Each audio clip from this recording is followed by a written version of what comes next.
va? Bienvenidos a una nueva emisión del OPRENAR, el Observatorio para la Prevención del Narcotráfico.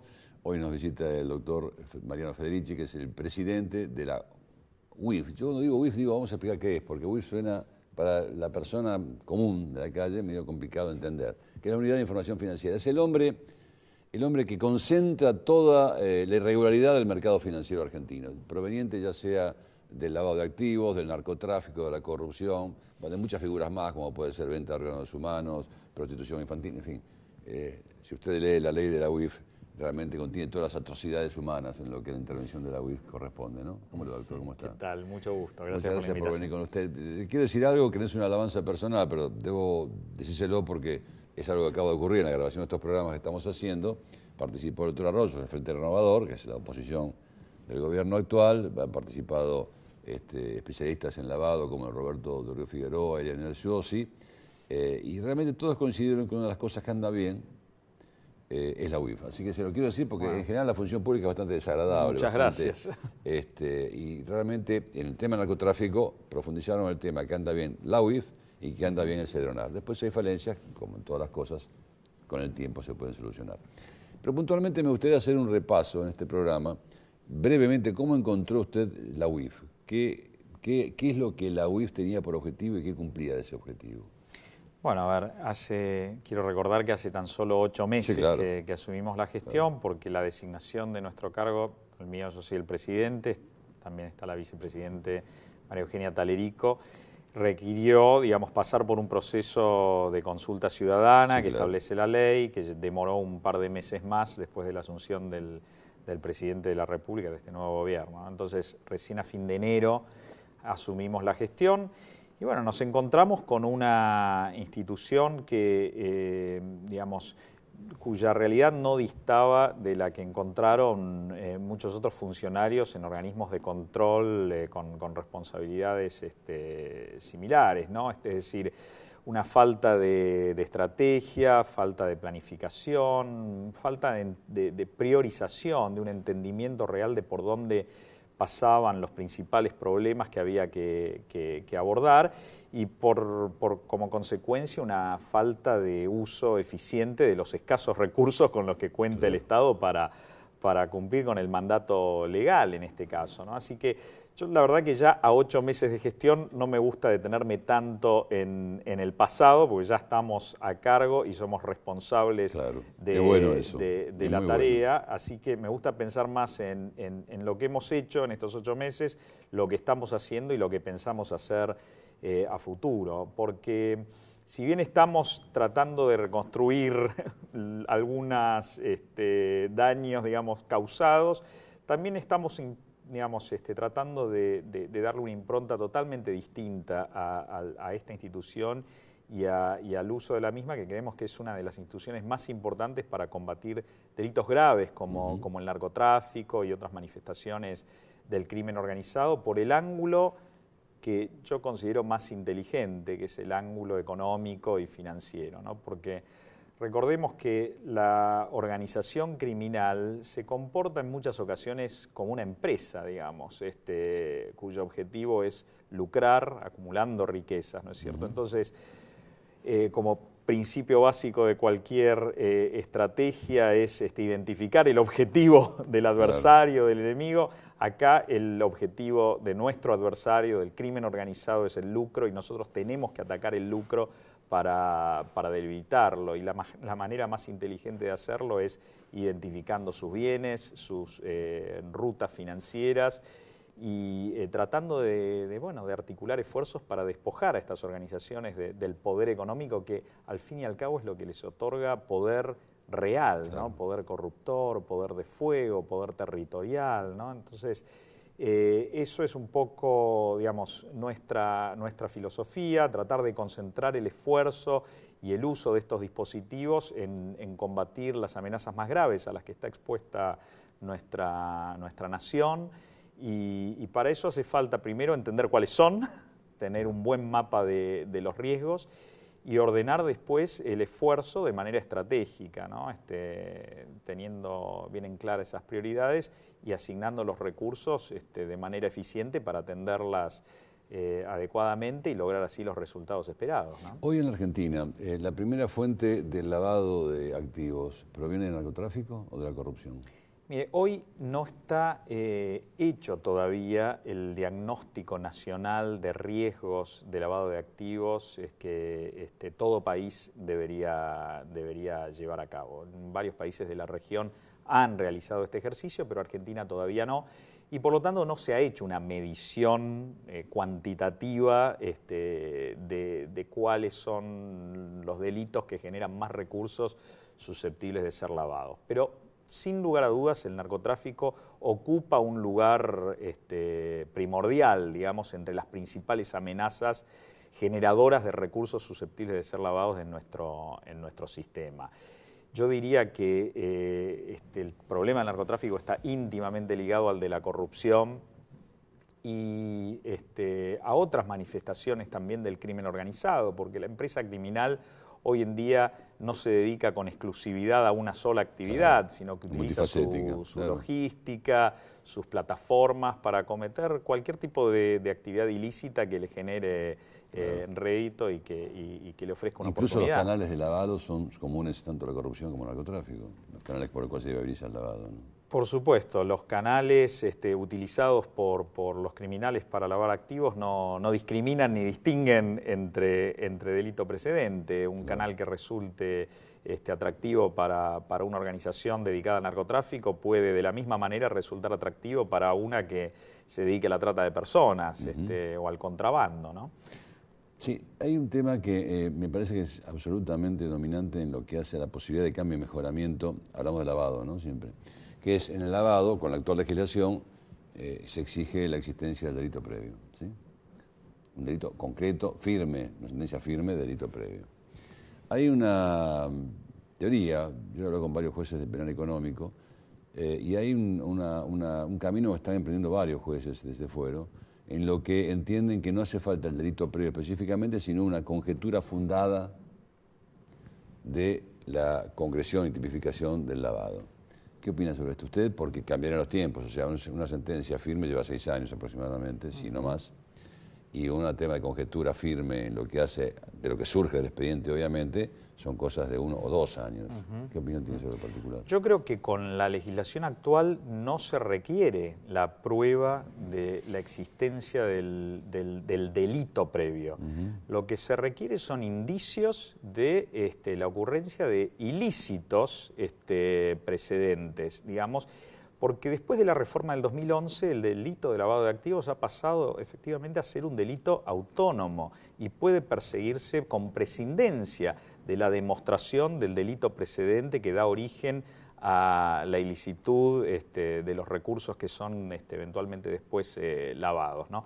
Esta era una exigencia que la comunidad internacional había establecido en la última evaluación a la cual fue sometida la Argentina, y por eso es que se reformó el tipo penal para configurarlo, para tipificarlo como un delito autónomo dentro de un nuevo título del Código, digamos, contra los delitos contra el orden económico y financiero, al igual que el financiamiento del terrorismo, y por lo tanto, digamos, en aquellas causas posteriores al 2011 no es necesaria la demostración ni la condena previa por el delito precedente, claro.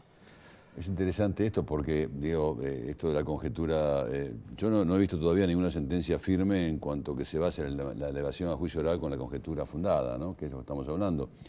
Por otra parte, las causas de lavado de dinero que se han producido hasta ahora han sido 7, nos decían recién especialistas, con sentencias concretas y de casos muy menores, ¿no? Bueno, hay algunas, hay un par más. Nosotros tenemos contabilizadas alrededor de 10 condenas. Son algunos de los últimos y en los últimos meses hemos contribuido también a producir algunas condenas adicionales en nuestro rol también como querellantes.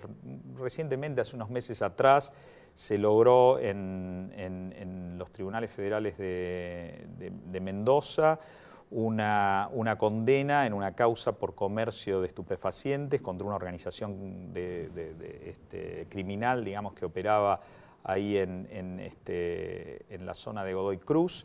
liderada por una persona conocida como la Jackie, Jacquelina Vargas, que terminó siendo la condena más importante hasta ahora en una causa por lavado de activos proveniente del comercio de estupefacientes. El tribunal le asignó 15 años de prisión a la líder de la organización y creemos que esa es una condena importante para mostrar el contenido, en relación a este delito. Respecto al tema penal y su vinculación con el sistema financiero, ¿no tendría que haber un proyecto vinculante entre el sistema financiero y el sistema penal?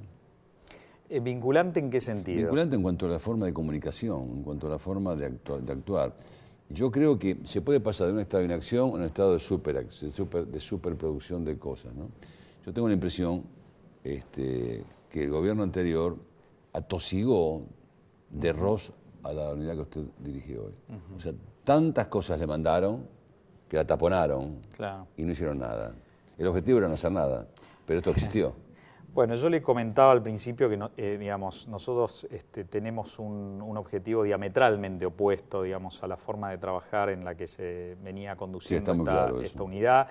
Y en nuestra relación con el sistema preventivo, donde se encuentran los sujetos obligados que deben cumplir con las obligaciones preventivas, incluyendo la obligación de reportar operaciones sospechosas, ahí creemos que la manera en la cual se estaba trabajando era una manera que no conducía realmente a lograr una efectividad, a lograr resultados positivos. ¿Por qué? Porque se trabajaba con un enfoque represivo hacia el sistema. Es decir, la UIF, en este caso el regulador, con un sistema muy formal y taxativo en el cumplimiento de obligaciones preventivas, presionaba a los sujetos obligados para que, cumplan con sus obligaciones sin discriminar, lo importante de lo accesorio, sin implementar un enfoque más racional, basado en riesgos, como se pide, que se implemente a nivel global. ¿Y eso a qué condujo? Bueno, condujo a que el sistema financiero fundamentalmente y otros actores de la economía adoptaran un enfoque, también una postura defensiva frente a la UIF, ¿no? Ante la amenaza de poder recibir una sanción de la UIF por no estar cumpliendo formalmente con la enorme cantidad de obligaciones que emanaban de la UIF, los sujetos obligados decidían reportar todo aquello que por las dudas resultara mínimamente dudoso o sospechoso. Y eso, coaguló efectivamente el sistema de reportes que condujeron a muy poco desde el punto de vista de los resultados. Nosotros estamos cambiando radicalmente esa manera de trabajar. Creemos que la relación con los sujetos obligados debe ser una relación de colaboración, una relación de diálogo, una relación codo a codo en la cual juntos, trabajemos en identificar las prioridades, en identificar dónde se encuentran los principales riesgos a los que cada sector se encuentra expuesto para contribuir a mitigarlos, porque en definitiva queremos que a cada uno de los sectores, tanto al financiero como a los sectores de la economía real, les vaya mejor. Y nuestro rol como reguladores del sistema es proteger a esos sectores en materia de integridad para evitar que esos sectores se contaminen con recursos provenientes de actividades ilícitas, ¿no? ¿Pero con qué finalidad? Con la finalidad de que les vaya mejor, porque realmente estamos convencidos de que si le va mejor al sistema financiero argentino, le va a ir mejor también al aparato productivo, le va a ir mejor al país. Entonces, esa es un poco la finalidad que nosotros perseguimos también. ¿La sociedad argentina entiende esto, que el control del lavado de activos hace una mejor democracia? Yo creo que... ¿O es un tema que le pasa por abstracto, que lo supera? Cuando uno lo explica, la sociedad lo entiende fácilmente. El problema es que no se explicó esto con anterioridad, porque hablar del lavado de activos hasta hace unos meses atrás era mala palabra. Sí. Era, desafiar a las máximas autoridades que podían estar involucradas eventualmente en hechos vinculados a estos delitos. Entonces era un tema del cual no se hablaba. El lavado de activos, el sistema antilavado se usó para otros fines. Se usó para perseguir a opositores, se usó para perseguir a empresarios que no se alineaban con los objetivos de gobierno, y se usó también, en el mejor de los casos, para asegurar fines de política económica, de política cambiaria, de política monetaria. Bueno, esto llevó a grandes ineficiencias y distorsiones, pero fundamentalmente le dio una enorme ventaja a los criminales, porque cuando uno no usa una herramienta que está creada para una finalidad específica, entonces digamos, termina dándole ventaja a aquellos que debieran haberse visto afectados de acuerdo a la ley por el uso de esta herramienta, en este caso las organizaciones criminales, ¿no? ¿Hay algún instrumento que ustedes van a usar como automecanismos de control? Porque esta tentación que cayó el gobierno anterior, y comparto plenamente lo que está diciendo, en cuanto a utilizar políticamente a la UIF, quizá no haciendo nada, o en algunos momentos dando información que no tenía que darse públicamente, como el caso de Narváez o el caso de Nisman mismo en su momento. ¿Hay mecanismos de control de la UIF? Sí, a ver, en primer lugar yo creo que la primer garantía, digamos, es haber designado a personas que sepan de esta materia, idóneas en el tema, y es lo que la ley... Es absolutamente reconocido a nivel internacional, ¿no? No quiero hablar no se lo estoy diciendo yo. De mí mismo, pero sí le quiero decir que hemos conformado un equipo de gente, digamos, profesional, con experiencia en la materia, y hemos tratado también de rescatar dentro de la unidad al personal técnico, al personal valioso, a ese personal, digamos, que ya estaba en la institución y que tenía ganas de trabajar profesionalmente con un enfoque técnico y de manera apolítica, ¿no? ¿Cuánta gente tiene la UIF? La UIF tiene 200 personas en este momento. Cuando nosotros asumimos había alrededor de 250. Y nuestro equipo no ingresó, ingresó con menos de 20 personas. Así que esa es la primera. En segundo lugar, digamos, es importante aportar esa cuota de racionalidad a la gestión. ¿En qué sentido la estamos aportando? Bueno, fundamentalmente identificando las prioridades, identificando las vulnerabilidades, los riesgos a los cuales está expuesto nuestro sistema y diseñando una estrategia para combatir, para mitigar esos riesgos. Y creo que esa es una enorme garantía para la ciudadanía, que la ciudadanía sepa que esta institución está siendo utilizada para combatir y hacer frente a las amenazas más graves a las que puede estar puesto nuestro país, y que eso forma parte de nuestra estrategia. Es la principal garantía de legalidad que debe tener la ciudadanía. En la gestión anterior no existía estrategia. La estrategia era no tener estrategia, y eso permitía un uso discrecional de la herramienta, sin que nadie pudiera juzgar sus resultados. Bueno, nosotros hemos puesto foco estratégico en hacer frente a las amenazas más grandes desde el punto de vista de la criminalidad organizada, fundamentalmente al narcotráfico, la corrupción a gran escala y otras manifestaciones del crimen organizado, el terrorismo, por supuesto que también. Y creemos, digamos, que esa es también nuestra manera de certificarle, de garantizarle a la población que esta herramienta va a ser utilizada no contra la población, no contra aquellos ciudadanos que están tratando de hacer negocios de manera lícita en la Argentina, sino contra los delincuentes que están tratando de jugar de manera sucia, ¿no? Doctor Federici, ¿usted es consciente del poder que tiene y de los riesgos que conlleva? Soy consciente de la responsabilidad que exige, digamos, el desempeño de esta función. Quiero agregar, además, que, digamos, nuestra nueva manera de trabajar la estamos tratando de institucionalizar, de plasmar a través del desarrollo de procedimientos internos que generen esos mecanismos de autocontrol también. Heredamos una unidad que digamos, no contaba con procesos y procedimientos claros. Sin protocolos. Sin protocolos de actuación racionales y claros. Le voy a dar un ejemplo. La supervisión, por ejemplo, del sistema financiero, del sistema de los sectores económicos que se encuentran bajo nuestra órbita, no estaba ordenada de manera racional. En muchos casos se iniciaban actuaciones a dedo, porque al titular o a sus autoridades se les ocurría, ya sea por instrucciones recibidas o porque encontraban la necesidad de hacerlo, supervisar a una determinada institución. Y bueno, eso no es una manera adecuada ni apropiada de trabajar. Entonces, ¿qué estamos haciendo? Gracias a la asistencia técnica también que nos han ofrecido organismos internacionales y y otros países amigos, estamos ordenando de manera más racional el uso de nuestra herramienta de supervisión, implementando un enfoque basado en riesgos para determinar cuáles son aquellas instituciones que exponen al sistema a un riesgo mayor y recalibrar la frecuencia, el uso de nuestros recursos de manera acorde a ese riesgo. Creemos que esa manera más eficiente de trabajar en el método no solamente va a generar mayores resultados desde el punto de vista de la efectividad, sino que también va a otorgarle a la ciudadanía y a los agentes económicos sujetos a nuestra regulación una garantía de mayor racionalidad y respeto a la ley, ¿no? Para entrar en tema en lo que hace a estos acuerdos multilaterales, en lo que hace información recíproca entre distintos países que participan a partir del 2017-2018 más de 100 países y que tanto Suiza como Panamá y Uruguay van a entrar en el 2019. No Estados Unidos todavía. ¿Qué evaluación hace de esto, incluido la no participación por ahora de Estados Unidos? Bueno, a ver, yo creo que en primer lugar hay que entender que la tendencia global es hacia una mayor transparencia. Radarizar todo el sistema.